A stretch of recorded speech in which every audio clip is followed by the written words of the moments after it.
Bonjour, comment allez-vous? Bonjour, comment allez-vous? እንዴት ናችሁ? እኔ ደህና ነኝ።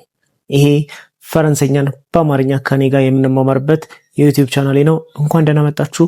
ቢያንፈም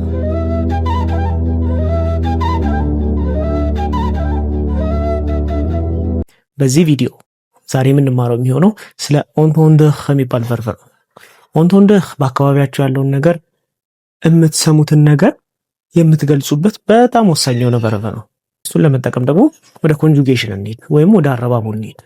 እኔ ለምሳሌ ዦንቶን ካልኩኝ እኔ እሰማለሁ እያልኩኝ፣ ቱ ኦንቶን ካልኩኝ ደግሞ አንተ ትሰማለህ ወይም አንቺ ትሰሚያለሽ እያልኩኝ፣ ኢሎንቶን ካልኩኝ ደግሞ እሱ ይሰማል እያልኩኝ ነው። ኤሎንቶን ካልኩኝ ደግሞ እሷ ትሰማለች እያልኩኝ ነው። ናይስ። አሁን ደግሞ የሰው ቁጥር ከአንድ በላይ ሲሆን ምን እንላለን? ኑዝ ኦንቶንዶ እንላለን። ኑዝ ኦንቶንዶ ምን ማለት ነው? እኛ እንሰማለን እያለን ነው።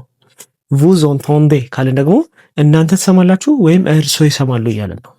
የመጨረሻው ደግሞ ኢልዝ ኦንቶን ወይም ደግሞ ኤልዝ ኦንቶን ካልን ደግሞ ምን ማለት ነው? እነሱ ይሰማሉ እያለን። ናይስ። አሁን ወደ ምሳሌ እንግባ። ዦንቶን ብሩይ ካልኩኝ ምን እያልኩኝ ነው? ጫጫታ ይሰማኛል ወይም ድምፅ እሰማለሁ እያልኩኝ ነው። የሚቀጥለው ኤግዛምፕል ደግሞ ምንድን መሰላችሁ? ቱ ኦንቶን ኡን ሾንሶ ካልኩኝ ምን ማለት ነው? አንተ ሙዚቃ ትሰማለህ እያልኩኝ ነው። ወይም ደግሞ ራሱን ተጠቅሜ ቱ ኦንቶን ኡን ሾንሶ ከጠየኩኝ በጥያቄ መልክ አንተ ሙዚቃ ትሰማለህ ወይ እያልኩኝ ነው። ናይስ። የመጨረሻው ኤግዛምፕል ደግሞ ኔጌቲቭ ስናደርገው ተቃራኒ ስናደርገው እንደዚህ ይመስላል። je n'entends pas ምን ማለት ነው? እኔ አይሰማኝም ወይም እኔ አልሰማም ማለት ነው። ናይስ። ይህ ቪዲዮ ከተመቻችሁ ላይክ አድርጉ። የሚቀጥለውን ቪዲዮ ማየት ከፈለጋችሁ ደግሞ ሰብስክራይብ አድርጉ። until the next video, au revoir.